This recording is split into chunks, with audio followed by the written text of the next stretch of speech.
did it.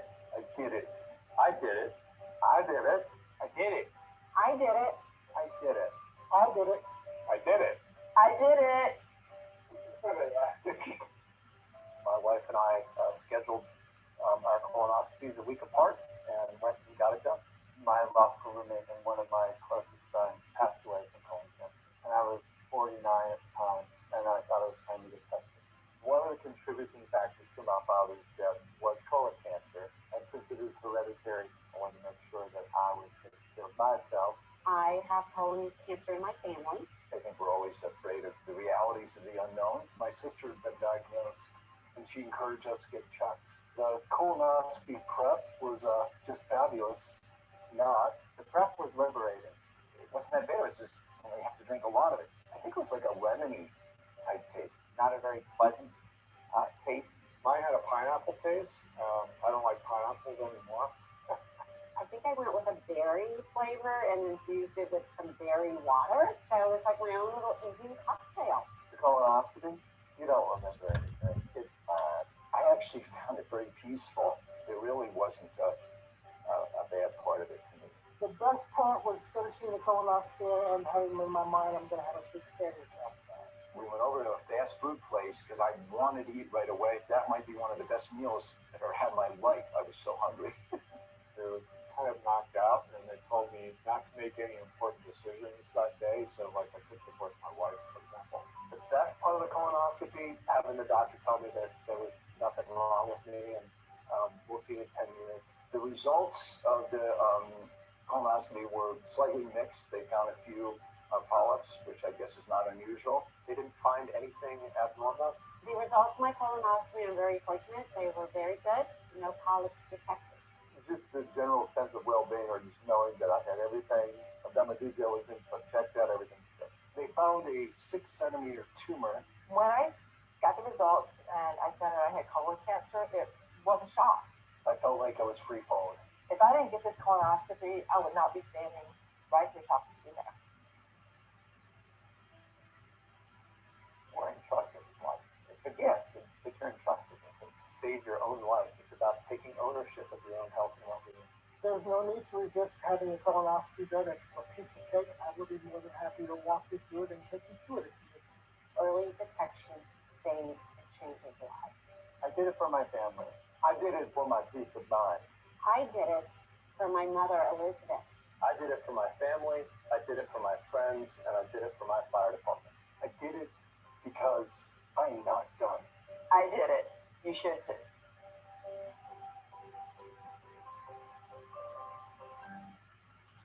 I did it Oh, for sorry, my guys. mother, Elizabeth. I did it for my family. I Oh, did sorry, it for my- guys. And then I have one more for you guys, and this is from Hampton Roads. March is Colorectal Cancer Awareness Month. And this year, the police chiefs in Hampton Roads are teaming up to encourage everyone to get screened. Colon cancer is the second leading cause of cancer death in the U.S. when men and women are combined. It is also preventable, and when caught early, treatments are more successful. Did you know that there are various screening options available that include simple, affordable tests that can be done at home? If you're 45 or older, don't put it off any longer. Visit the American Cancer Society website, cancer.org, for more information. And call your doctor about getting screened. We are doing our part by encouraging our officers and staff to get screened. Join us today in making a healthier community. All right, all. Thank you. So these are some of the resources that we were able to provide throughout, Virginia as part of the roundtable. And as Cindy has, you get the other slides there. And one of the other things that we did was to make sure that we had an update on the U.S. Preventive Service Task Force, their new screening guidelines. So that was something that we also provided at one of our quarterly meetings. And so with this, we've been able to, increase our membership related to the roundtable to make sure that everybody is refocused, and recommitted to the work that we want to do around, colon cancer screening. Next slide. Sorry. So some of the next steps, we want to be able to create a strategic plan. We've been thinking about that, working on, also a SWOT analysis to make sure we know what our strengths, weaknesses, opportunities, and threats are for the roundtable. And we hope that in the fall of this year, we can, have our strategic plan developed, bringing in experts. So we may be calling on some of you all to help us with this and to make sure that the strategic plans is implemented in January of 2022. And with that, we thank you. Well, thank you. I'm sorry. Thank you very much. That was a very, very interesting presentation. And I think, judging by some of the comments we received, very well received, I might add. There have been a couple of questions. The first one was regarding the I Did It campaign. And the question was, what was the community response like? And how did you go about engaging community leaders to join or even participate in the video? I can imagine it wasn't hard for the politicians, but what about the regular folks? It was actually pretty easy, since I will tell you, so engaging the people was not hard at all. I mean, a lot of these people were people I knew around campus, or several of us reached out to around campus, so that wasn't hard.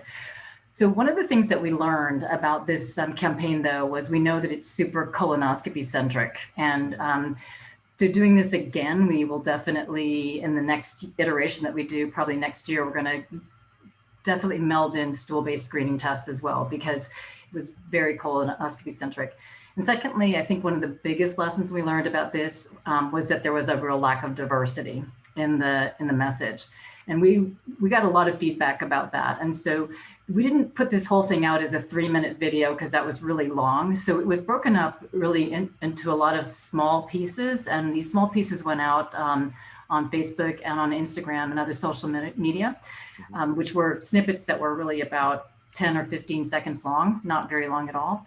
But the other piece of this is, I think when we do this again, we're going to make sure that we have a lot more diversity as well. Reach out to our community partners. We already have a group of community partners who are going to help us do that. Okay. Cynthia, if you could end your screen sharing so we can see yours and Michael's lovely faces, that'd be great for everybody. Another question was, how engaged are your GI and primary care physicians? And I guess we also have to say primary care providers of any sort, communities in your statewide collaborative. Have they been hard to get on board with this? Or did you have to kind of pull and drag, or did they immediately see the value of this program? I guess I can speak to that. We don't have a number of gastroenterologists, but one of the keys that I have on my to-do list in the next month is I'm going to be speaking to our Virginia GI Society, a meeting which we have in September. It's our local meeting, our local regional meeting, and I'm going to be speaking about gastroenterologists joining the VCCRT. And then I'm also going to be speaking at our Virginia ACP meeting, which is our primary care provider meetings for internal medicine. So I think hopefully we'll be able to get more people involved. Michael, let me ask you a question if I could. In a state like Virginia, you have Northern Virginia, which is DC, then you have the Delmarva Peninsula, and then you have other rural areas. How do you address behavior patterns where people have been reluctant to have colonoscopy, even talk about this? Does one size fit all, or are you trying to make some adjustments, and how are you doing it? I think you have to make adjustments based on the community and the population you're trying to reach. One of the things that I think the roundtable is very cognizant of, that we have representation throughout the entire state. Part of our Cancer Coalition, like I said, we're trying to bring in new members to the roundtable. We're trying to make sure that we have different people from different organizations, expertise. I know that the cancer centers, we're working collaboratively on some of the efforts around colorectal cancer screening. especially targeting some of our rural and medically underserved communities. And we're doing that through some of our community outreach and engagement activities, patient navigation, making sure we're involving our GI providers to look at fixed, a fixed rate for follow-up for colonoscopies for individuals who may have a positive test. So those are some of the things that we're doing, and we're trying to also think about small media messaging, such as the I Did It campaign and the police chief. So we're thinking about some of those things moving forward. One last question here, and I want to remind everyone, we hope that you will give us some questions, and please just type them into the Q&A and we'll get those so we can bring those up. When looking at the map in the very beginning, Cynthia, you showed that the areas of poverty in Virginia, and they tended to correspond. You talked about a 9% poverty rate, but those areas which tended to be high incidences of poverty seem to also be the areas where you had the highest mortality rates. So tell me, what are the plans that you have for the uninsured? I know you mentioned that you have Medicaid expansion, but there's still that subset of population that's uninsured. How are you handling those?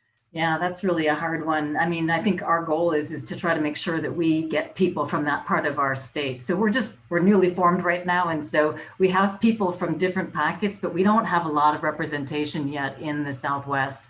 And that is a major goal of our strategic plan, is to make sure that we get good geographic representation. And then I think it will be our goal to try to hopefully identify those places that we have as hotspots, so that we can focus more education and maybe even screening and navigation.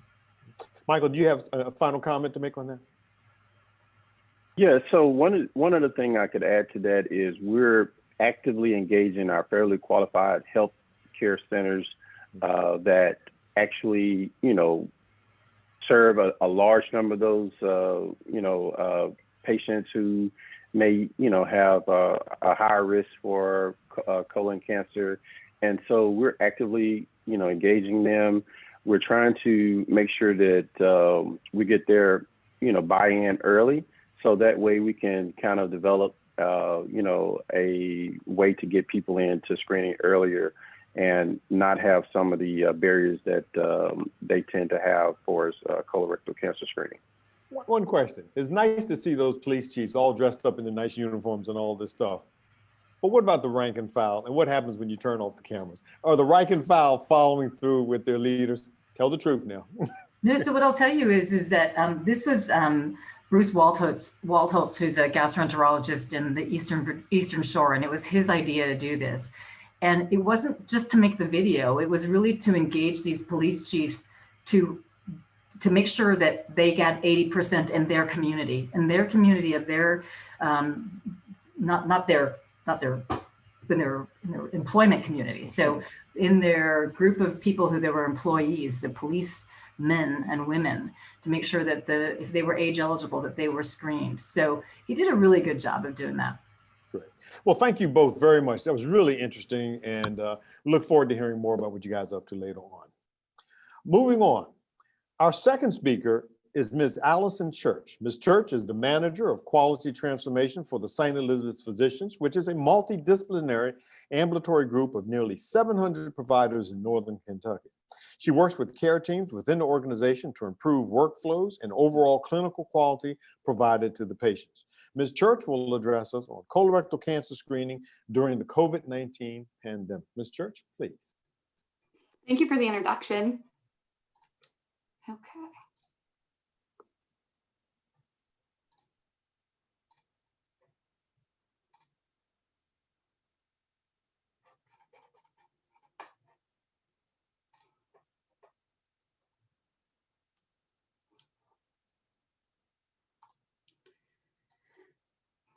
Okay. So as I am currently, again, going to present on a multitude of things. So first I want to introduce my organization, and I'm going to speak on returning to screenings post-COVID. Also, I'm going to speak about the expansion of screenings to 45 to 49-year-olds, and then talking about how we're reaching the underserved and underscreened populations within the community. So first, St. Elizabeth Physicians is a multidisciplinary group. We're serving over 369,000 patients within 3 states, and that's Indiana, Ohio, and Kentucky. And of those, there's 14 counties as well. So we have 169 practices, and of those, about 40 of those are primary care and or internal medicine. So returning to screenings post-COVID. So for pre-pandemic, our monthly completion rates for colorectal cancer screenings in January of 2020 had increased 32% compared to January of 2019. This was due to many implemented processes such as standardizing our ordering process, direct scheduling colonoscopies, bulk ordering of Cologuards, and then EMR integration, and then also looking at smart set creations within Epic. We also did have some other initiatives such as central outreaching. So we have a lot of central teams that are making outreach calls within our central teams. We also created a dashboard that allows us to filter down to patient level data that shows us real-time care gaps. So we're able, again, to use that information to make those central outreaches. We also replaced our HemoCult cards in the offices with FIT testing. This allowed us to easily track those orders within the offices. As I'm sure many are aware, when you are handing out HemoCult cards, sometimes it's very hard to identify what patients received which screening. We also are utilizing our health maintenance within Epic and our best practice alerts as well. So during the pandemic, the lowest monthly completion rates were in April of 2020, where our rates had decreased by 81% in comparison to April of 2019. By December of 2020, we had observed some recovery in the completion rates, being decreased by only 25% in comparison to December of 2019. I'm sure many of you have also experienced this as well. A lot of those causes were around our elective and non-urgent procedures being canceled in accordance with state regulations. We had to halt our bulk ordering, and then we had to reprioritize a lot of our staff and resources. And then, a lot of our patients were encouraged to stay home. And then we did have a lot of loss of insurance and a lot of social economic factors that COVID really helped bring to light. We also had some reluctancy with the pre-procedural COVID testing as well. So our current state. So our completion rates currently are averaging an 8% decrease in comparison to 2019. And that's for the whole year of 2020 so far. And below, I did kind of include a little bit of a graph down here that compares our overall screening rates. So if you can see in 2019, a lot of our initiatives went live in 2019. So we had a huge push for colorectal cancer screenings in 2019 and was definitely on the right track. In May is when we actually started bulk ordering Cologuards. I think it was around the end of May of 2019 that we did a significant push for those, which is where you see that significant increase over June and July for completion rates. So another item I wanted to mention was we are currently participating in a nationwide learning collaborative through the American Cancer Society to return to pre-pandemic screening rates. This did kick off in June of this year. Some of the benefits are we're working with some of our regional healthcare systems to share best practices, which allows us to really work with groups that have very similar barriers to that of ours as well. We're also able to obtain valuable resources from the American Cancer Society, such as statistics, education material. They have a lot of great staff that have a lot of great experience to be able to help facilitate some of these interventions. Also, I did provide the link if anybody was interested in looking at that article. And I guess a little bit more information on that too. The collaborative is really trying to do PDSA cycles, which is Plan, Do, Study, Act. So small pilots to really help improve those overall screening rates within our system. So within that project, we've identified some barriers within our community. So these are all listed out here. So we have patients, have mentioned that they, forget that they have a kid at home. Transportation has been a significant issue. The time and effort it takes to complete the screenings, specifically more or less around colonoscopies. A lot of our patients, say there's nothing wrong with them. They don't have any symptoms. They feel fine. They don't have any issues. A lot of them are uncomfortable. And then we have, again, the social economic barriers that they can't afford it. And some patients just, flat out just don't want to do it. So we have identified some of the interventions to combat some of those identified barriers. So we kind of have them in 4 different buckets here. So we have our order completion program, our FIT program, our underserved population, and then kind of an other bucket. So for order up completion, we are currently looking at how can we follow up on some open orders? So, and make our EMR work better for us. So we have, we're looking at trying to automate some of those basically follow-ups within maybe my chart or something like that, to be able to allow patients to be notified that they have an open order, whether it's a FIT or a Cologuard. We also are we've implemented practice huddles within our practices actually now for the past few years. And then just, encouraging them to utilize that huddle board to discuss, how many patients is it going to take for you to hit that 80% mark. And then we also are going to be hiring order completion nurses, which we are in the process of now. And those are RNs who will be following up on open orders and educating patients on their, open orders, why it's important to get screened, as well as, identifying any barriers that those patients may have, whether it's transportation or insurance. And I'll go into a little bit more of that here soon. Our FIT program, we looked at overall, how can we make this utilized more? So we looked at lowering the price of our FIT kit, which we did substantially. We updated the instructions to add other languages, especially for our Spanish speaking population.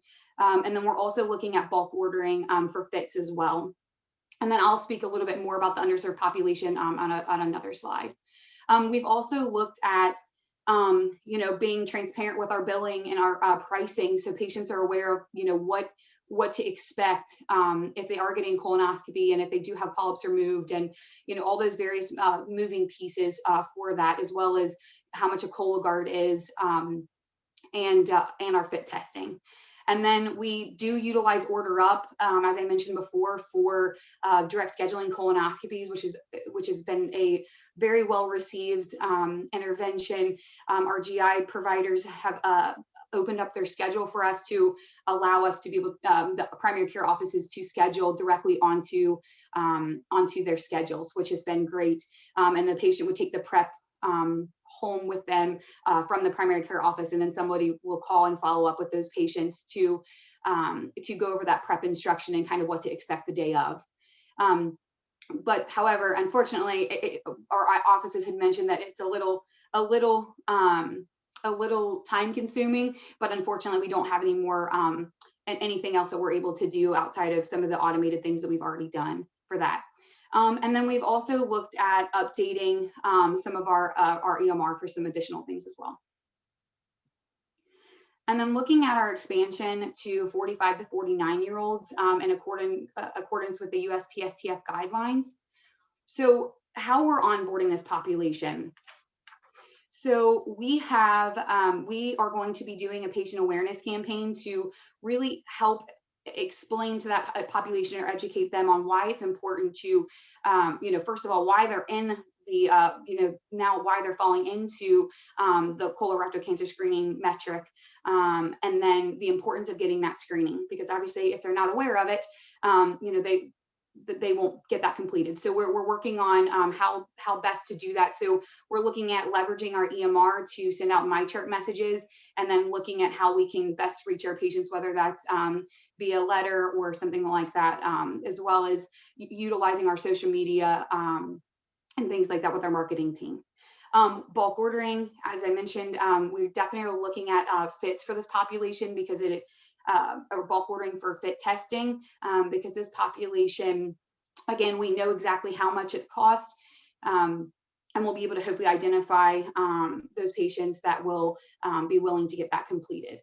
We also are updating our health maintenance and our best practice alerts within our EMR to identify those patients in the practices, so those conversations can be had with the provider and or our clinical staff.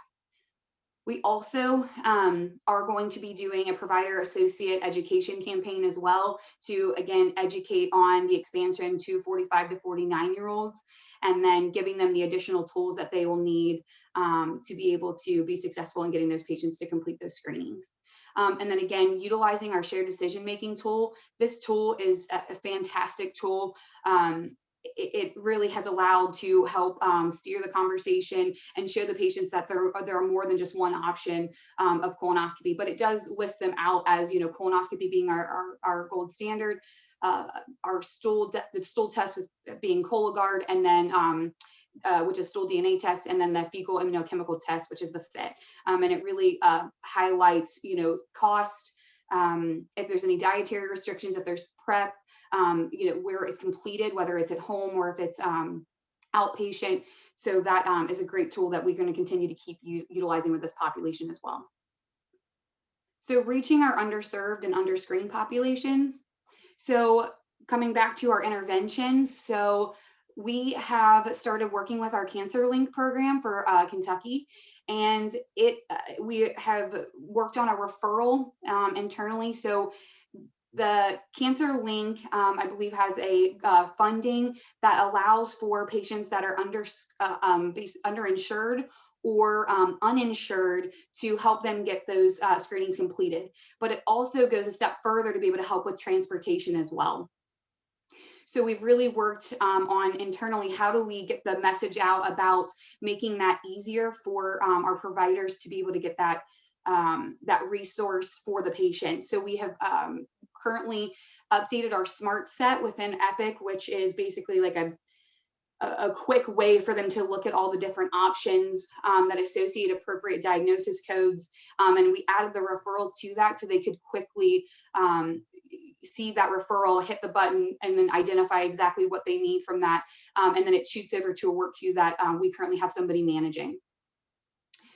We also are working on expanding our community health department. So we are going out into the community of our underserved populations and really educating those patients on the importance of screening, what options we have. And again, we'll be leveraging our Cancer Link program as well for those patients.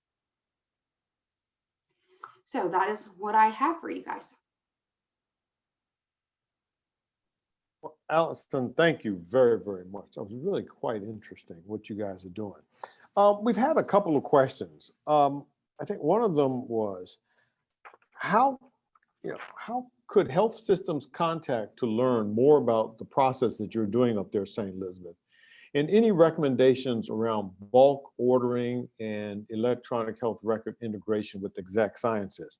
And along that same lines, if you'd also address, can the process of shared decision-making tool be shared with everybody else?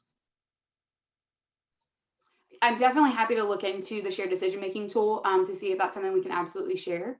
So I will talk with my leadership and see if that's something we can share.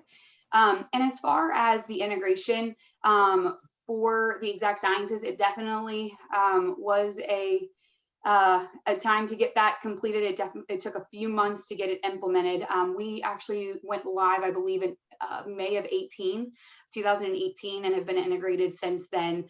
And I will say it has significantly made ordering Cologuards much easier. I think from our standpoint, the biggest concern was getting the results back. And I'm sure as many of the health systems on here are aware, most things get scanned into the media tab, which we call the black hole. And unfortunately, you are no longer able to find it. And then more importantly, patients aren't getting followed up on if they have those abnormal screenings to get those follow-up colonoscopies. So as far as that goes, Exact Sciences was great to work with for the integration with our system. So from that perspective, usually that's not a barrier on that side. However, I do know that they have been getting, we definitely were on the front end of getting the interface. And the bulk order is definitely something that the interface has helped us with as well for the Cologuards for sure. And then I am the contact for the for our interventions and things like that for Saini. Good, so we can call you directly then. One question was also, can you tell how much you really did improve your screening rates in the population through your organization's efforts? And on a side, if you would address, because of the population with which you're dealing, could you talk about, was there any bleeding over from vaccine hesitancy to now people saying they don't want to get colorectal cancer screening too, for whatever reasons that people are coming up with right now? I will say, actually, for us, I feel like once the vaccination rates started increasing, we actually started noticing a significant increase in our colonoscopies. So, which was great. I think for us, one of the biggest barriers in the beginning was actually the patients that just did not want to get the pre-procedural COVID testing. We had patients who were just absolutely dead set, I am not doing this until this goes away. So we definitely, we haven't really seen any of our patients turn anything down from a colonoscopy that haven't been vaccinated. I think it's still the same population that we kind of always have been, struggling to get to, which again, I believe really is our underinsured and underserved populations. So that's really one of our big target areas, is how do we focus on those and make screenings affordable? And we're really hoping leveraging that CancerLink program can really help get those patients screened. This is a question I think might be very good for you because of the population in terms of the healthcare workers that you're managing. But do many providers, or have you experienced any providers who refuse to have this discussion because time is a factor in the course of their examinations? They just don't have that time to go through and say this if they're talking to them about their diabetes or their cardiovascular problems. So are all the providers buying into this? Well, I will say we are very fortunate. Our organization from overall has taken colorectal cancer screenings very seriously. For the last 4 years, it has been a significant focus. And it actually is a part of our incentive program, whether you're specialty or primary care. So it really helps make it cohesive along the lines of all of our providers. So really everyone is addressing that, because technically they're responsible for that from the incentive perspective. But I will also say, again, with as much processes that we have put around our colorectal cancer screening program, it's made it very easy for our providers, because again, when they're utilizing the smart set within our EMR, it's really a click of a button. It opens everything up. It automatically associates the appropriate diagnosis. It moves on and they are done. I will also say, from a specialty perspective, we do have RN nurse navigators that do follow up on the results, which is, I think, a huge positive, because I think that's one of the biggest concerns with some of our specialties is they don't want to handle the result because there's a lot of follow up with it. So we have a team who currently manages that. Every single result that comes back, they work off a provider preference sheet. So the provider says, this is who I want these patients to go to. And then they basically work on getting those patients scheduled, go over the prep, make sure that they have everything that they need if there's transportation issues, and they help them overcome those barriers. So I really think that's kind of helped cut down on some of the hesitation from some of the providers. Do you think you're in a fairly cosmopolitan area up there in northern Kentucky, some rural things? What about the folks in the more rural areas? So we just heard about folks like in Delmarva, it'd be applicable, or even in Kentucky on the eastern and western parts of the state. This transportation issue, how would you try to solve that? Well, again, I think going back to our CancerLink, definitely trying to make sure that we leverage those because again, this is the first time. I think not only is it the transportation, it's also having somebody to sit with them. I think that's also been one of the other biggest concerns. And from our CancerLink discussions, it definitely will help with some of those barriers. So again, really trying to leverage those resources within our CancerLink program. And then, you know, we also do have grants within our organization that is also utilized for transportation, because we do have some very rural communities within Kentucky, but we also have some very much so in Indiana as well, in our Southeast Indiana region that we're working on getting them some funding and things like that as well. Well, Ms. Church, congratulations on what you're doing. And I don't want to sound like a homer to the rest of the people out there, but we do have to give a shout out to the Kentucky Department of Public Health and the funded Kentucky Colon Cancer Screening Program, which, you know, provides for both the underinsured and the uninsured to make sure they have all options available for screening, including the Cologuard thing. I think we can give a handout for Kentucky. That's one of the good things about it. Well, thank you very much, Ms. Church. We appreciate that very, very Thank you. much. I want to remind you, for those of you who may have just joined us, that the program is being recorded and will be uploaded and available sometime next week. So if you missed something or you want to hear something again, or you want to review some of the slides, again, next week we should have this up and running, and just go to the Colon Cancer Prevention Project website and you'll be able to have access for looking at and or downloading. Our next speakers are Drs. Keith Winfrey and Mr. Mac Giancola. Their topic is getting back on track with colorectal cancer screening, diagnosis, and treatment. Mr. Giancola, who will be going first, is the manager of the Comprehensive Cancer Control Program, manager of the Louisiana Cancer Prevention and Control Programs at Louisiana State University Health, the New Orleans School of Public Health, and he's also the current chair of the Louisiana Colorectal Cancer Roundtable. Dr. Winfrey is a specialist in preventive medicine and is an assistant professor of medicine at the Tulane University School of Medicine. He is the chief medical officer at the New Orleans East Community Health Center and serves on the steering committee of the National Colorectal Cancer Roundtable, the Louisiana Colorectal Cancer Roundtable, and the Taking Aim at Cancer Louisiana Clinical Committee. Mr. Giancola, I hope that you're the one going first, or did I blow it again? And if you are, please, sir, we await your comment. Thanks, Dr. Tuckson, and thank you to the Colon Cancer Prevention Project as well, Rachel and Amanda, for allowing us to prevent colorectal cancer, to present and also share our state's colorectal cancer roundtable with you. And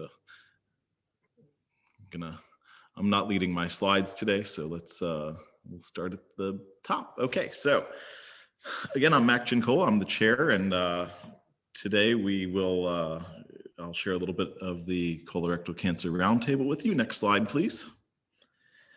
We are a member of the National Colorectal Cancer Roundtable. Our stakeholders include physicians, public health professionals, and healthcare workers in Louisiana. In line with the National Colorectal Cancer Roundtable, our vision is to achieve 80% colorectal cancer screening in every community in Louisiana. And we do this by strategically aligning partner efforts in the areas of health systems, policy, and data. Next slide, please. So in kind of an ongoing effort to keep up with our changing landscape, we took a look at how we operate in the past year. Louisiana is very fortunate that we have an award-winning tumor registry that we work very closely with a phenomenal data visualization dashboard where you can look at colon cancer incidence, mortality, survival, and look at it from an epidemiological perspective in many different ways. So kudos to them. We also have the good fortune of having another statewide initiative that was started by our former health secretary called Taking Aim at Cancer Louisiana. And part of their work consists of a payers council. We work really in two areas as a roundtable.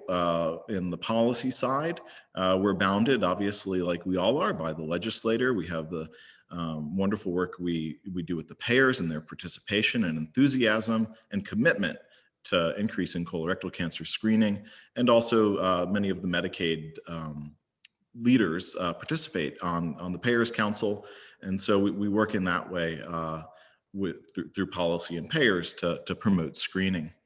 And in the health systems arena, our colorectal health program from the CDC and Comprehensive Cancer Control and our great partners.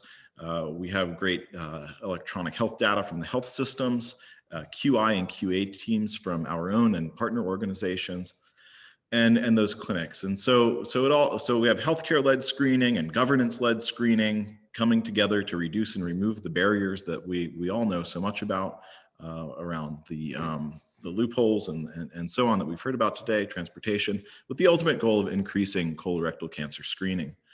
Next slide, please. So how did our roundtable come about? Well, we were formed as part of the 2014 House concurrent resolution, and to affirm the state's commitment to the National Colorectal Cancer Roundtable goals of at that time 80% by 2018.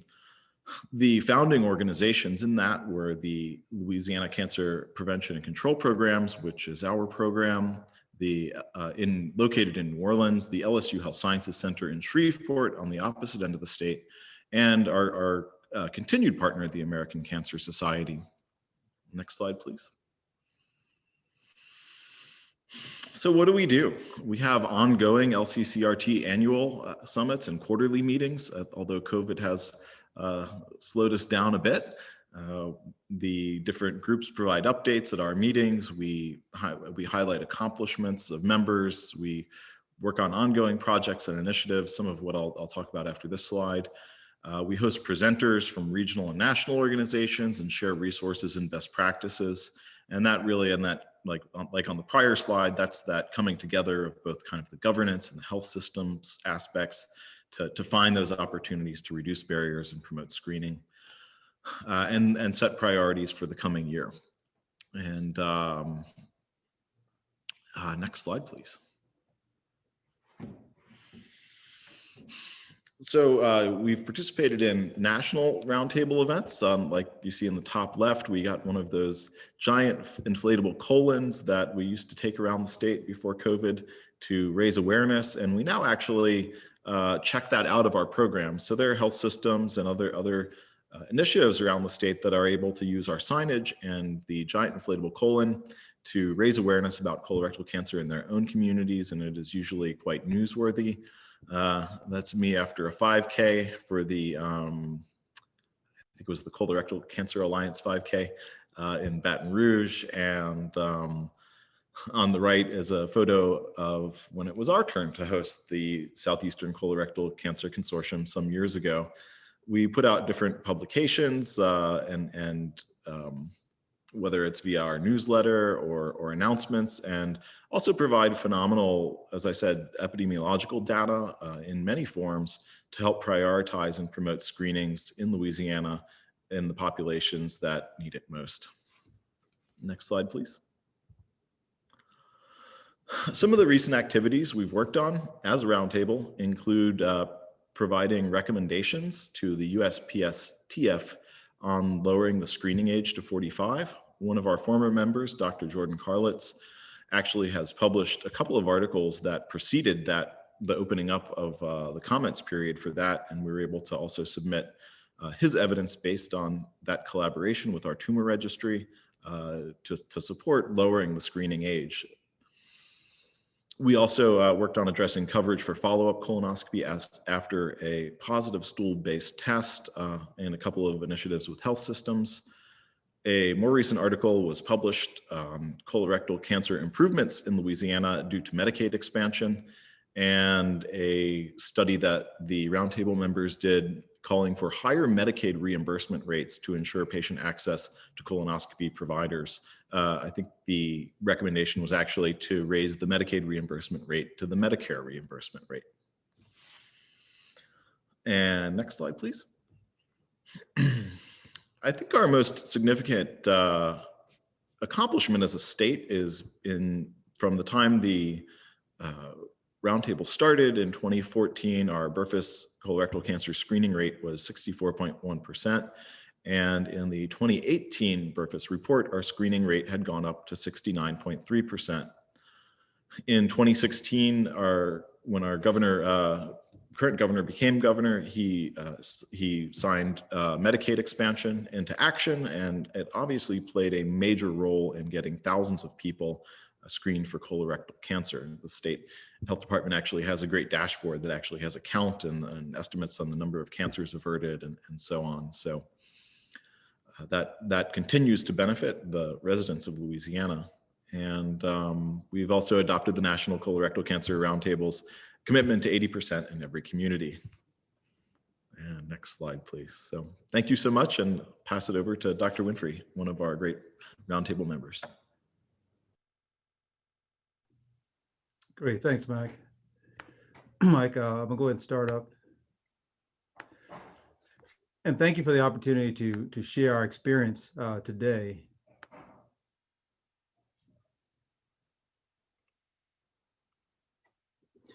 And so I'm just going to start off just sharing more so from the perspective of a primary care provider and how COVID affected us. And so the beginning of 2020 started off just like most years start off as a FQHC, taking care of primary care patients in a diverse payer mix, dealing with socioeconomic challenges, dealing with staff turnover, dealing with language access, in addition to the normal things that FQHCs deal with, also juggling all the priorities that health centers have to manage, chronic disease programs, screening programs, et cetera. And so in the midst of that,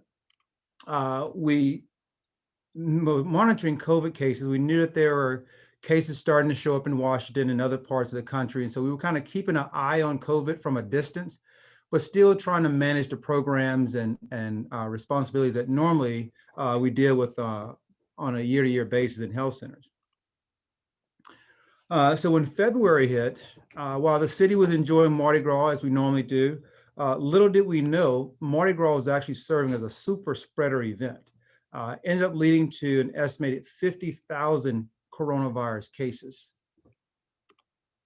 And so by March 9th, the first presumptive case of COVID was announced here in Louisiana. And by the end of March, Louisiana was listed in the top 5 states that were identified as hotspots. And we believe a lot of that was related to Mardi Gras and the impact that Mardi Gras serves being a super spreader event. It was also around this time that COVID cases began to show up on our doorstep here at our health center. And so what we initially anticipated COVID being more of a minor inconvenience, it quickly turned into a major disruption affecting all aspects of our health center operations, with COVID staring at us clearly in everything that we were having to do to pull it together. On March 20th, our mayor issued a stay-at-home mandate, which as a result caused a lot of elective procedures to be postponed. Preventive visits were postponed, opportunities that we normally use to discuss health maintenance and screening and that sort of thing. Face-to-face visits decreased by over 50% within our health center. And this mandate stayed in effect until around June 13th. So about almost 2 months, 3 months, our health center, our city was in the stay-at-home mandate, and the impact of that was affecting our health center. And so as a result, we quickly had to adjust all of our procedures and protocols to really address COVID and the cases that were coming in and the questions that we were getting as a health center. So we had to temporarily close one of our sites, which has been common to health centers during COVID. We had to develop expanded infection control procedures for our staff to help mitigate the risk of infection for them. We were having to train staff on COVID screening and testing protocol, something that again was new for our group, and then repurpose staff. So staff that were normally serving as wellness center personnel were now serving as screeners for a clinic. Other staff who were normally care coordinators, we were having to use them to serve in other capacities. And so we had to repurpose many of our staff you see on our top left-hand corner of our screen, when we were short, we even pulled our CEO, our clinic manager, our QI director, CFO, like everyone was taking time and sharing opportunities to get out and screen, do the COVID screening questionnaire, because we were just short staffed. We were also rotating staff in and out so that if one team of our staff developed COVID, that team could then be sent home, and we have another team that could then replace and continue operations. And so we were constantly repurposing staff and having staff do multiple responsibilities. We had staff that were refusing to come to work because of fear of getting COVID. There are staff resignations that was occurring throughout the year.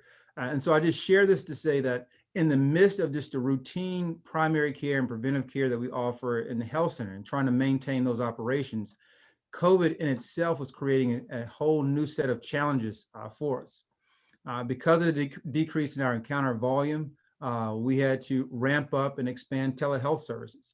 And one of the things that we quickly identified there is that although about 80 to 90% of our patients may have a smartphone, many of them aren't familiar with the advanced features of the smartphone. So trying to set up video capability and video visits was still a challenge for our older patients, our patients that only spoke Vietnamese or Spanish.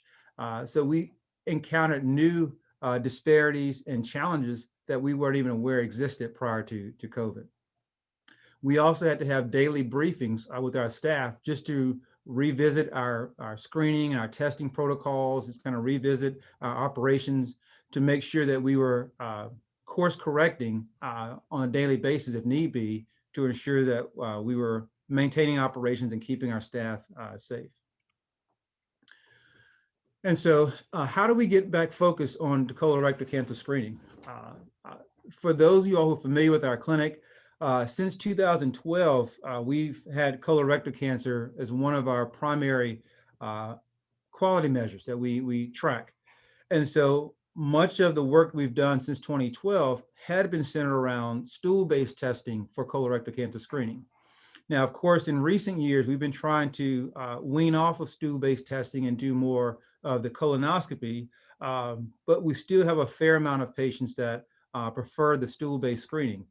And so during COVID, because our volume had dropped back significantly, we developed primary care teams. Well, we had primary care teams. We developed what we call COVID teams.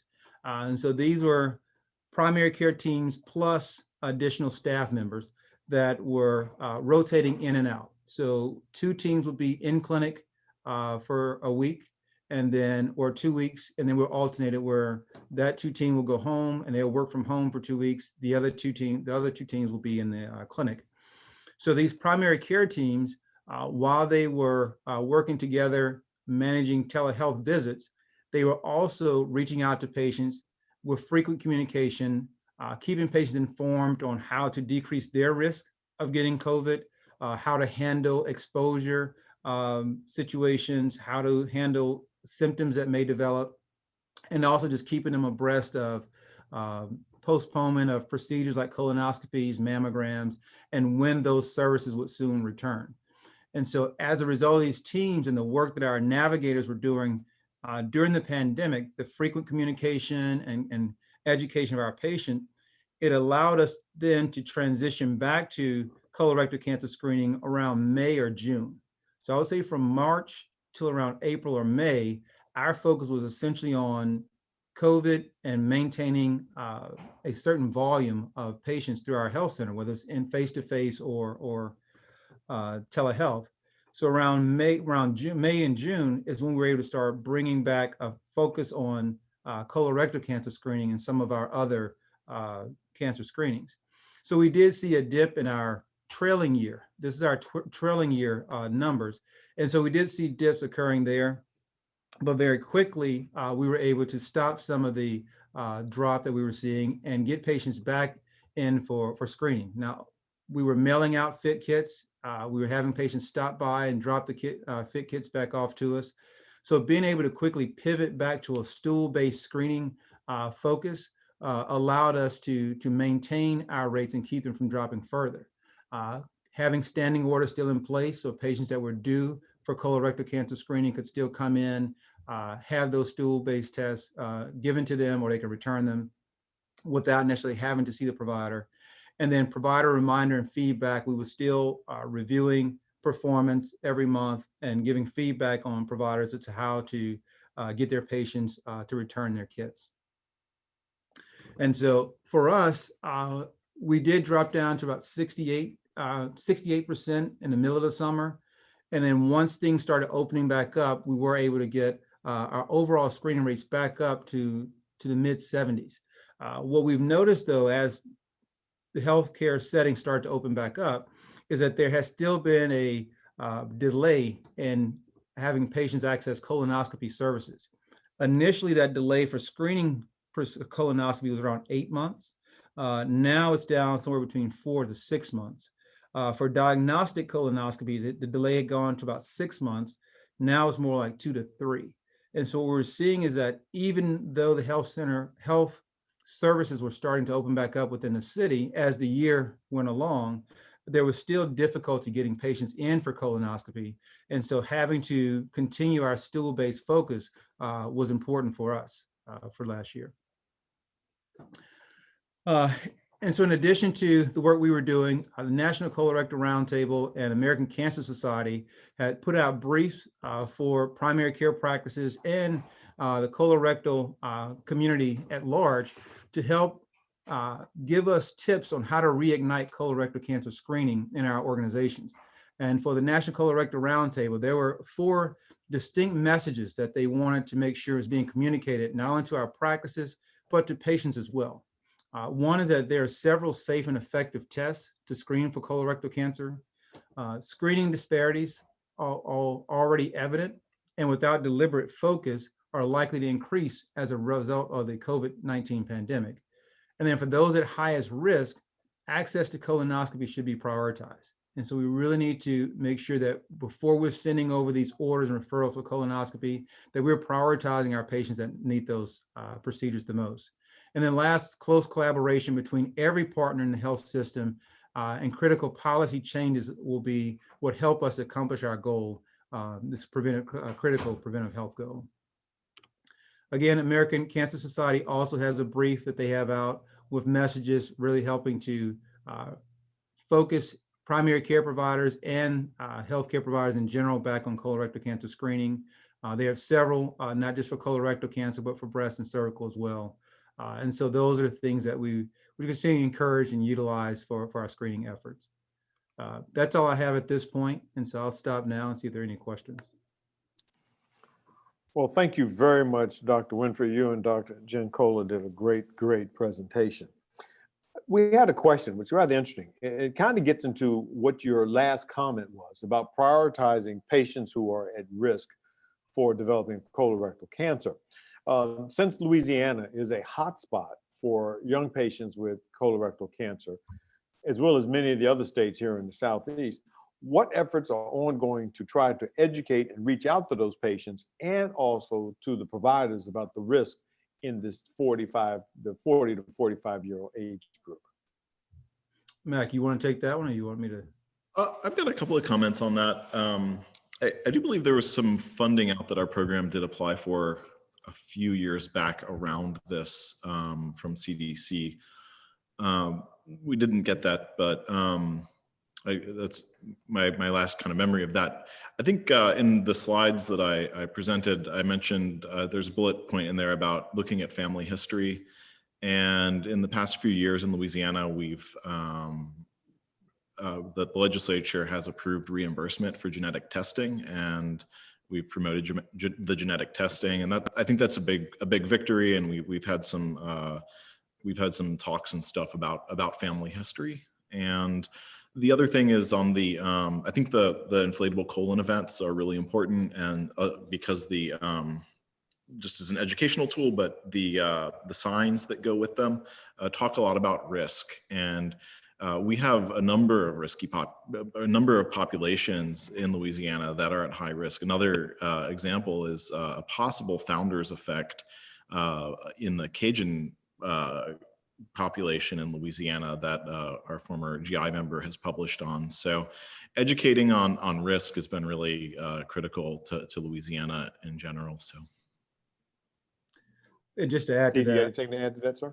yeah, just what we also have a focus on provider education. So looking at opportunities to get in front of primary care providers, whether it's through the Louisiana Primary Care Association or at some of the statewide meetings. We'd like to educate providers and just make them aware of course, the changes in the guidelines and encouraging them to keep this in the forefront of their practice as they're seeing patients in that age range to make sure that that's being addressed as well. You know, your area is a hotspot for conventions anyway, and a lot of the national big groups come in.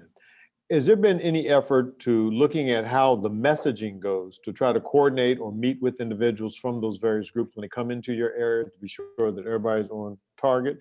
And also, is there anything that the Southeast Colorectal Cancer Consortium could and should do regarding collective and consistent messaging regarding some of the new screening guidelines, particularly for 45 to 49-year-olds, what Medicare is saying?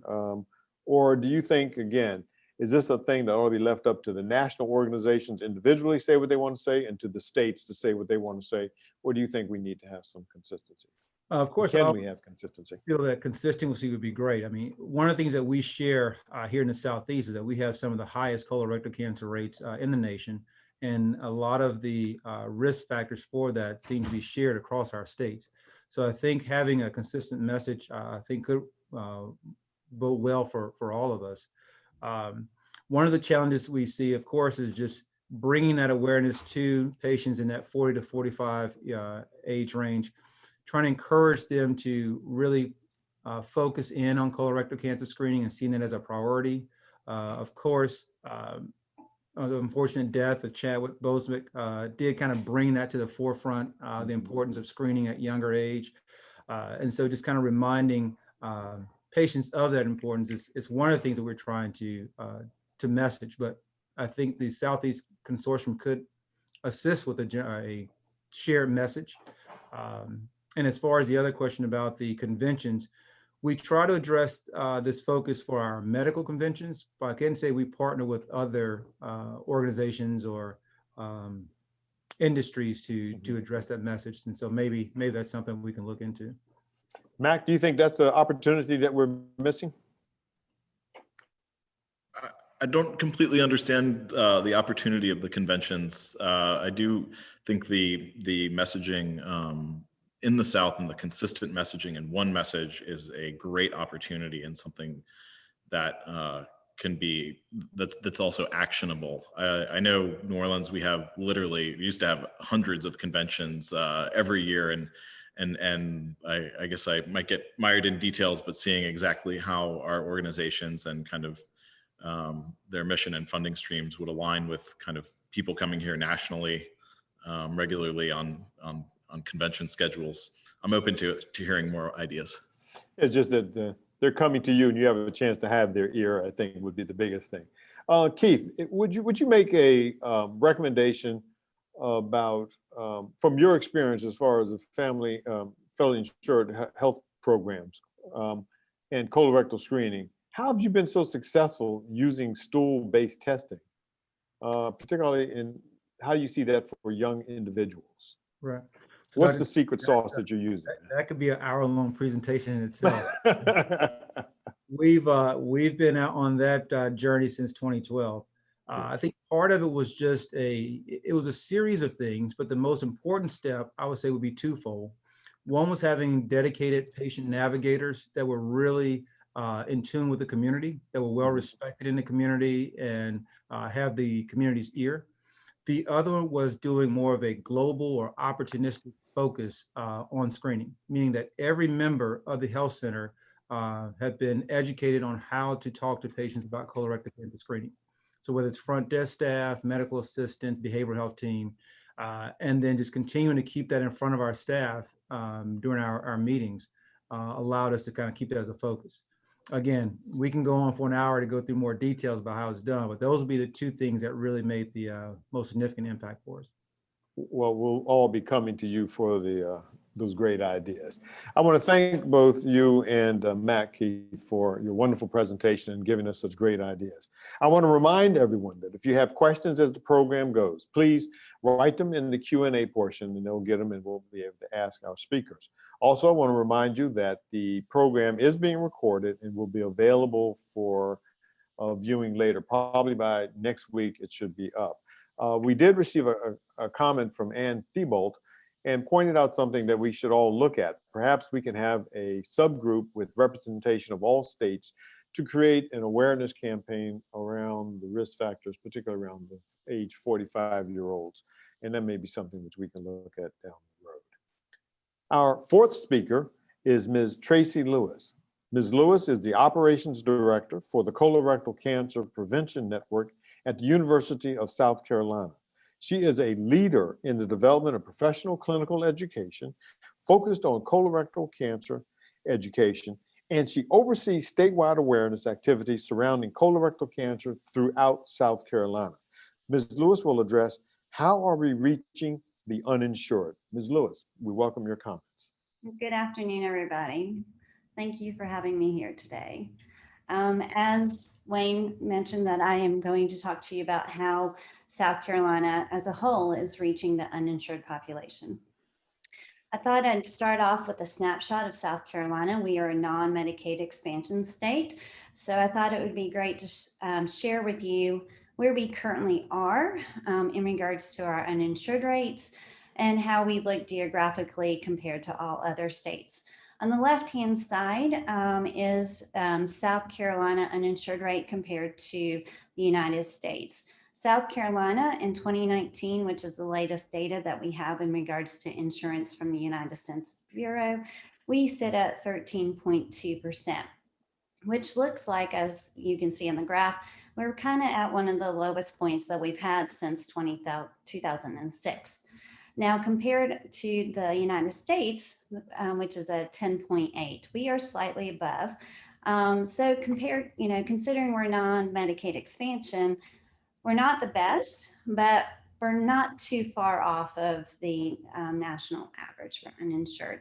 On the right-hand side, as I said, it kind of shows you geographically how South Carolina fares against all the other 50 states. Of course, the lightest states have the lowest uninsured population. And as you get closer to the darkest color, which those states have the highest uninsured rate, South Carolina is right there, kind of not in the middle, but a little bit above the middle in regards to uninsured rates. But, we got our favorite neighbor, Georgia, that still has a higher uninsured rate than us. So, and then North Carolina, which is our other partnering state that we love to do a lot of things with, they are right there with us in regards to the same type of uninsured population rate. So how does that correlate to when an individual is diagnosed with colorectal cancer? And so my next slide kind of shows you this insurance status at time of diagnosis. And this slide shows that we run about a 4% uninsured rate at time of diagnosis in the state of South Carolina, with the bulk of individuals being insured by Medicare, and then the other bulk being covered by private insurance. So we still have a lot of work to do in regards to reaching the uninsured population and getting them screened early so we have a lower amount of individuals that are uninsured at time of diagnosis. So as you all know, that one organization cannot do it all in a state. And like many of you that have presented today and many of you that are part of the consortium, you do have statewide roundtables. In South Carolina, we do not. We all kind of work in our own silos, but also at the same time work collaboratively together. So in South Carolina, it takes a village. And in this slide, I kind of show you some of the members of our village that work collaboratively together, but also work on their own goals and objectives around colorectal cancer separately too. And as I go through my presentation today, I will be talking about how these organizations are making an impact and what their doing in regards to reaching the uninsured population. And as you can see, as I move forward, that some of our organizations are working together, and I'll highlight that as we go through. So we hope to one day be organized as a roundtable or consortium as a state, and can do things 100% focusedly on colorectal through that roundtable. So of course, where does anything start when you're building a building or a village? You're going to start with the foundation. And of course, foundation is the grassroots efforts. So here I'm going to highlight how four of the organizations are doing some grassroots efforts and how they're impacting their community that they served. We do have a statewide cancer alliance called the South Carolina Cancer Alliance, and they actually do focus on colorectal cancer through two initiatives. Prior to COVID, they had a very strong faith-based initiative program in identified counties that have high incidence and mortality rate around colorectal cancer. And also most of those counties that they have identified also have a high uninsured population rate and high minorities.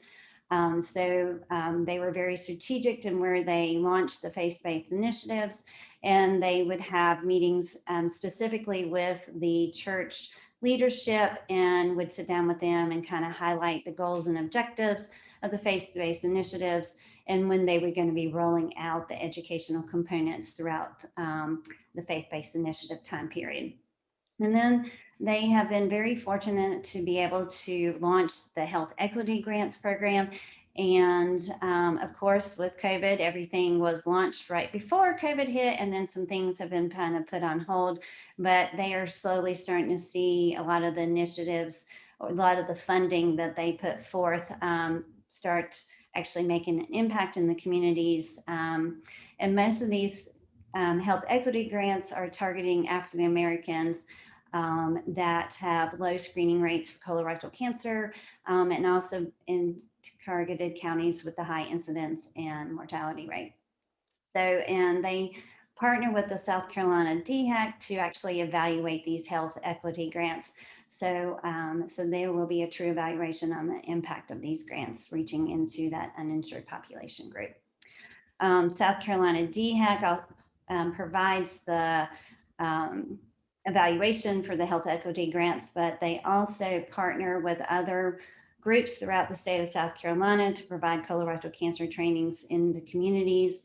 And they are also engaged with small and mass media, which includes radio PSAs and social media messages, which they are also evaluating the impact of those messaging.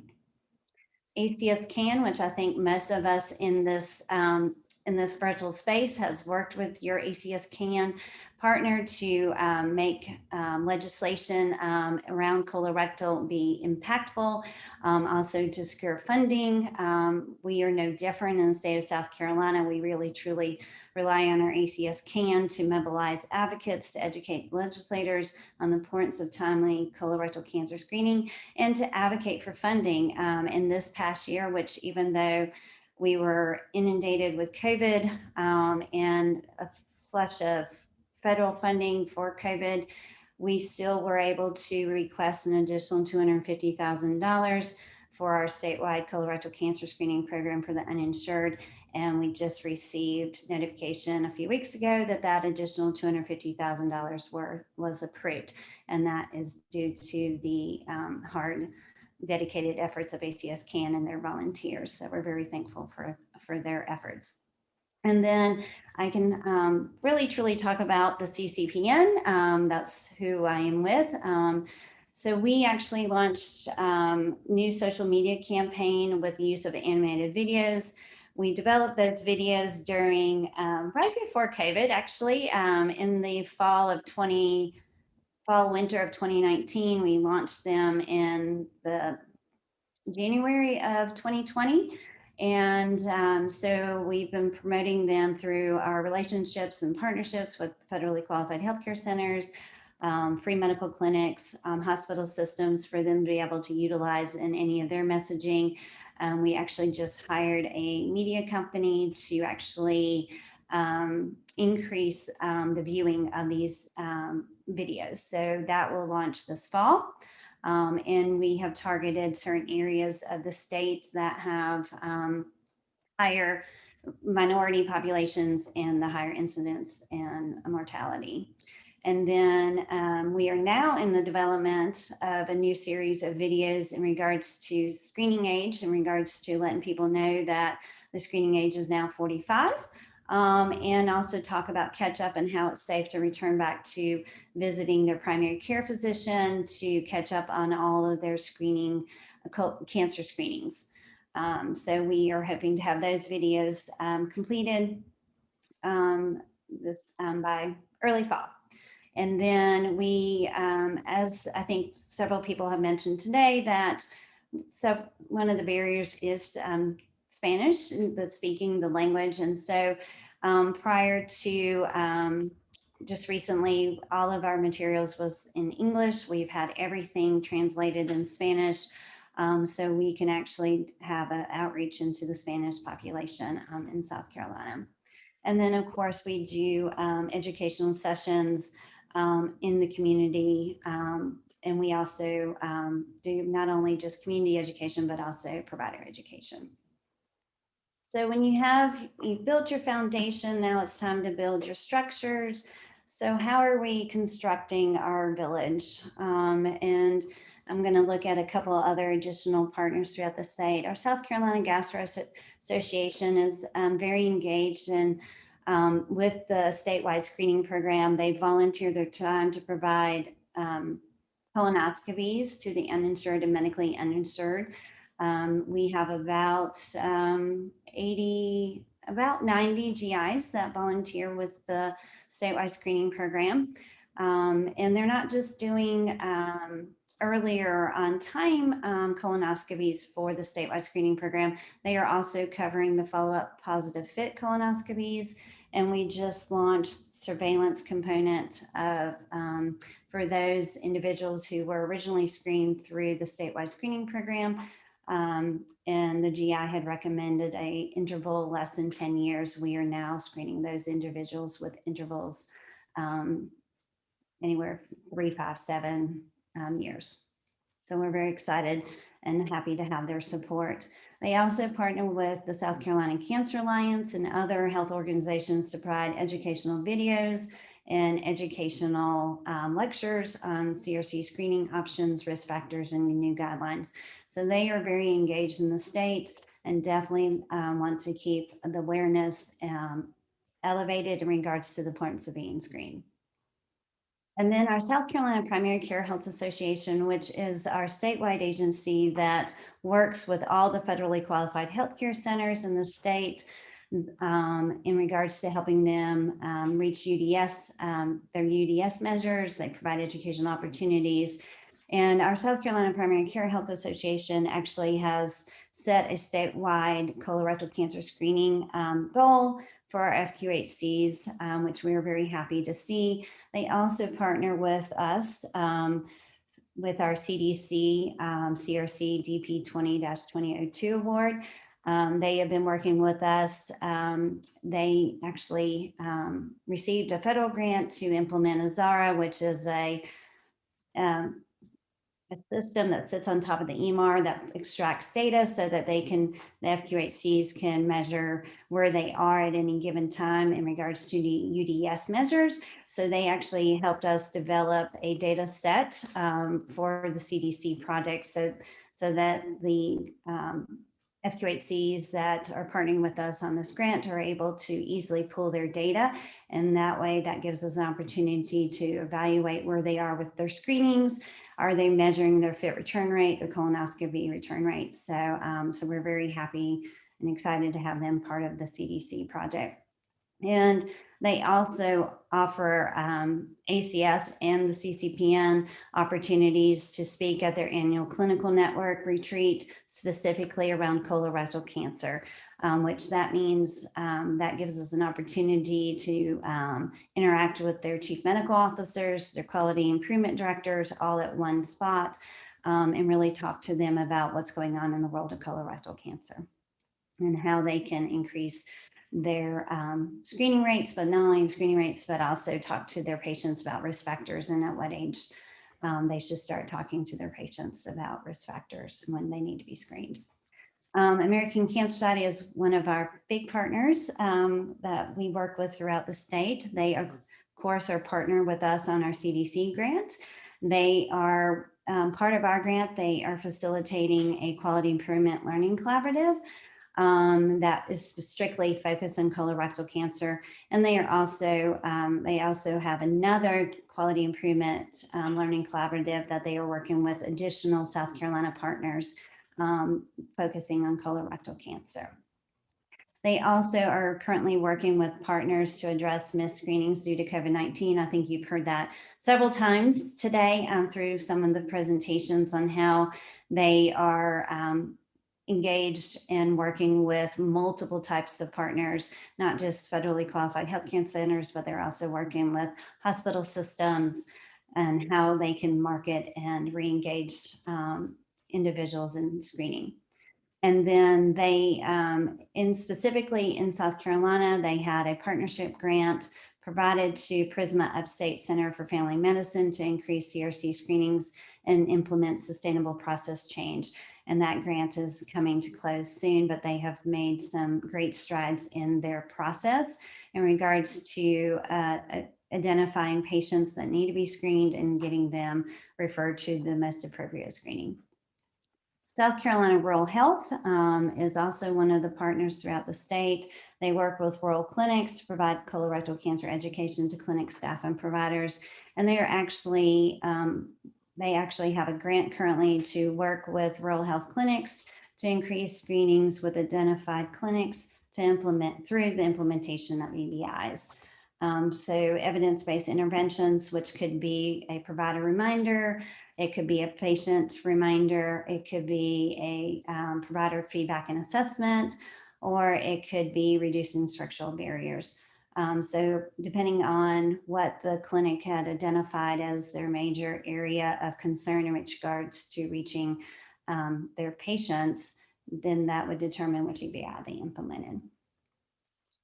And then the CCPN, we were awarded, we received notification in June that we were awarded the CDC DP 2002 to increase CRC screening in identified clinics through the implementation of evidence-based interventions. So it was a great time to receive the award notification because we were in the height of COVID shutdown in the state of South Carolina. So, so we kind of quickly had to think about how we were going to implement this grant that started on June 30th. And so a lot of our things that we thought we were going to be able to do in person, we have switched to virtual and have seen some great successes working with the 5 health systems that we are currently working with and just utilizing virtual platform. We also, the Colorectal Cancer Prevention Network screening program, we increase access to to uninsured individuals. We were originally only accepting patients at 150% of FPL. We increased that to accept patients up to 200% FPL. So that has increased the number of patients that we can serve and those that actually are accepted through our program. We also transitioned to a virtual fit navigation model to address COVID fears, transportation, and time off work barriers. Prior to COVID, we were an in-person fit navigation, and we have adjusted that to be virtual fit, and that has actually allowed us to double the number of fit kits completed through our program. So I would have to say that the virtual fit navigation has been a success and something that we will continue with even after things settle down with COVID. We are expanding our referring clinics to include hospital-owned private practices.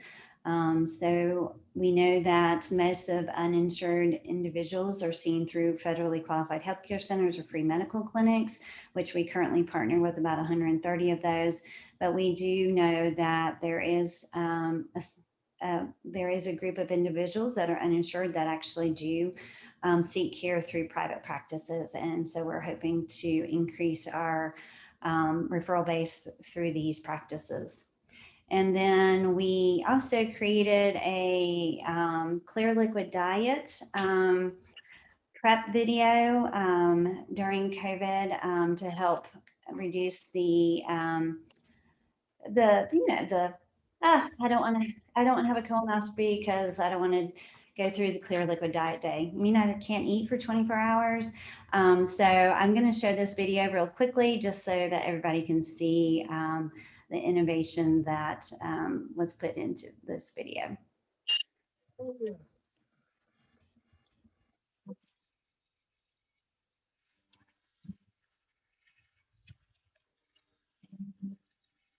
Hey, good morning, Richard. Don't forget, it's Clear Liquid Diet Day. Oh, thanks, Frosty. I almost forgot. I've never had a colonoscopy before, and I'm a little nervous about preparation. I've got work, and I'm not sure what to pack for lunch. Now, I know this may be new to you, but Frosty's here to help you get through. So look inside and meet some friends of mine. They just help you ease your mind. Okay. Have no fear. Let us show you some things that are clear. You can have black coffee, tea, or water. And that's not all. That's just for starters. Add some sugar if you want it sweet. Remember, nothing's solid to eat. Hey, are you gonna eat your bread? Have you heard the school word we say? There's ice pops, notes, and sports drinks. Juice will help your digestive system produce. Sodas are okay too. Clear Liquid Diet helps you poop. And one more thing before you go.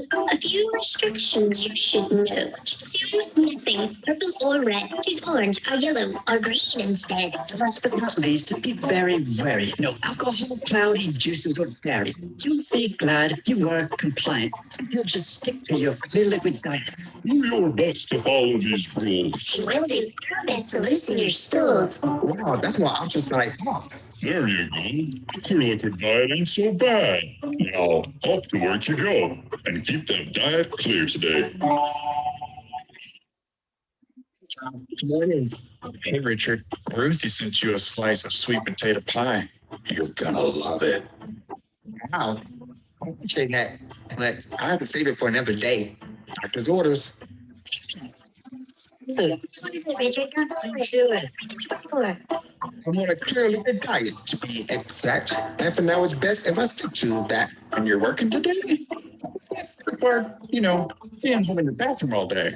That part happens after work. You're right. You can bet I'll be close to my bathroom tonight. Well, don't let me be a source of distraction. Good for you. Stick to that clear plan of action.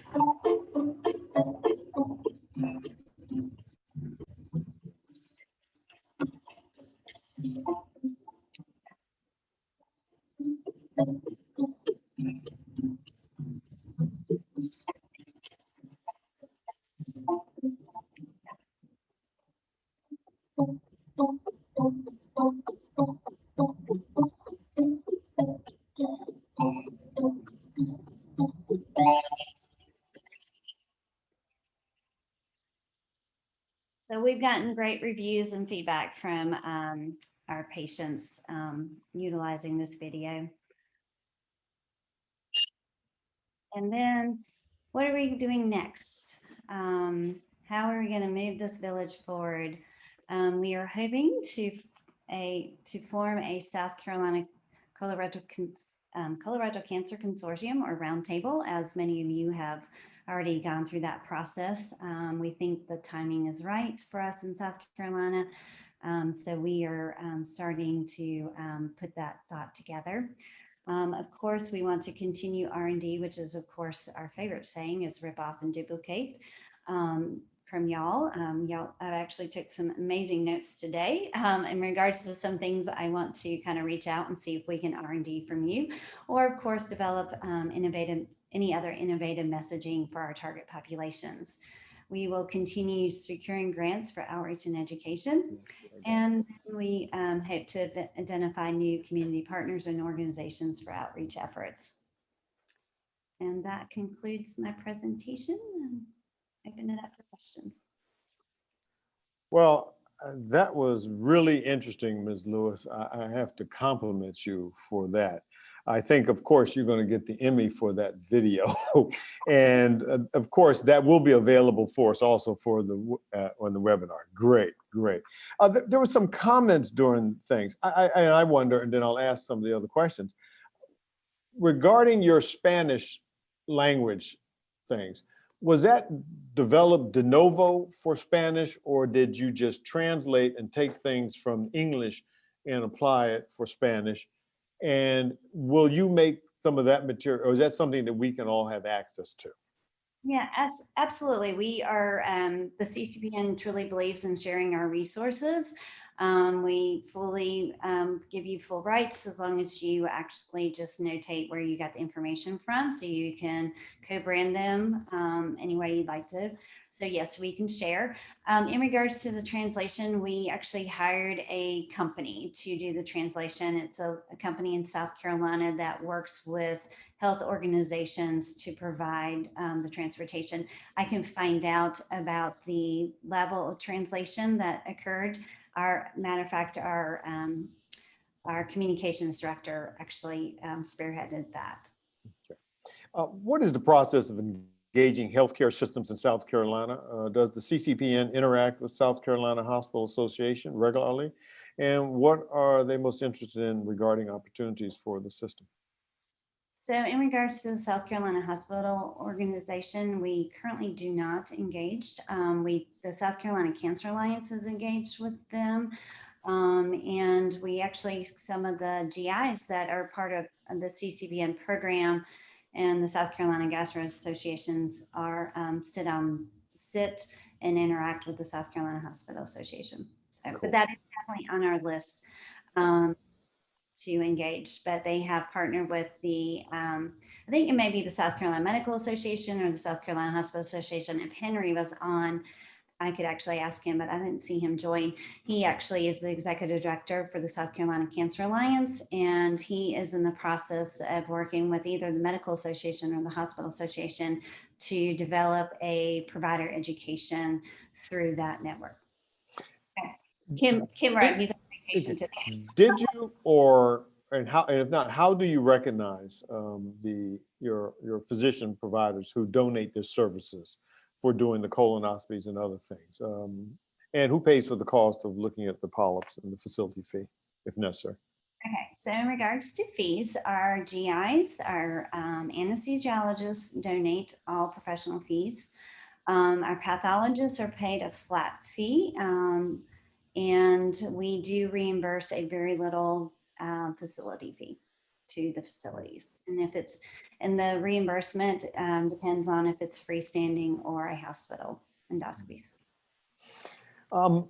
What about the virtual platforms? How did you use those things? In regards to our CDC project? Yes, ma'am. Okay, so we, of course, as everybody else did, jumped into the Zoom platform in regards to having meetings, but we were looking at how we could implement QI in a virtual space. And so we looked at very different platforms that were listed as QI platforms, and we decided to utilize Lucidchart. And that has been very advantageous with us.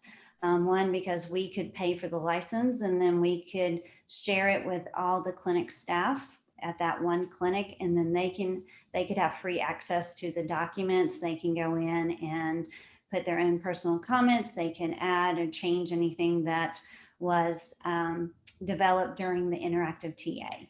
And they have their own little site basically that holds all the steps of the QI process that we walk them through. So one tab would have the AIM statement. The second tab would have the QI action plan. The third tab would have their root cause analysis. And then we have actually the selection of EBIs and what is that EBI going to address? And then we have their PDSA cycles in that. Cool. One final question regards again back to your animation, which you're going to have to share today. But are you receiving any pro bono work on the cartoon campaign? And why do you think the animations work better? So in regards to pro bono, we actually hired an individual that does animation and other videos. And he actually really truly met us where our financial point was, and was very gracious in regards to producing of the videos and really working within our tight budget, because we have limited funding. So everything that you see us produce is through limited funds. So. Well, that is just fantastic. Ms. Lewis, I want to thank you again for your wonderful, wonderful presentation and for participating. And I'd really like to congratulate all the participants, not just the people on the panel, but everybody who took time out to be part of this webinar. It's really nice to see so many people, and it means great things are coming forward. Next, we have a special announcement from Ms. Stacy Miller. Ms. Miller, as you all know, is a registered nurse and the Senior Program Manager of the Colorectal Cancer Screening and Patient Navigation Program at UT Southwestern Moncrief Cancer Institute in Fort Worth, Texas. Ms. Miller will bring us up to date about the in-person Southeastern Colorectal Conference for 2022. Ms. Miller, if you would. Good afternoon, everyone. Thank you for that warm introduction. I just want to first give a big shout out to the Kentucky group for hosting virtual meetings for the last 2 years. Go Kentucky. You deserve all the gold stars and honors for doing it 2 years in a row. And today was an absolute testament to your good work and bringing everyone together. But they are passing the baton for next year in 2022. So I have come to make this special announcement for a drum roll. We are coming to a state near you, Texas. So everyone get ready to come down to the great state of Texas. You know, we like to do things big in Texas. So this is a meeting you are not going to want to miss. So get your bags ready. We are hoping and planning for an in-person meeting. So if you are interested in being on the planning committee, we would love your support. I know Tracy and Annie are going to be on my team, and I know Whitney is going to be on my team to start this planning committee for next year's conference. So send an email if you would like to be a part of the planning for next year. Okay. Well, thank you very much. And I guess we'll all come down when the Democrats come back. I want to, again, take time out to thank, well, first off, of course, Ms. Miller for that wonderful invitation for next year. But I want to thank again all of the speakers and all of you who joined in and participated in this most important discussion. I believe that we have all seen some new ideas that we may be able to implement in our own communities, and surely we can see that we are not alone as we return our missions of combating colon and rectal cancer. As a reminder, again, the webinar will be up on the website next week, and the colon cancer prevention team will send out an email to all participants when it's available. Thanks again, and all I can say is look forward to 2022. Everyone have a good one, and look forward to next year. Thank you very much for joining. We'll talk to you next time.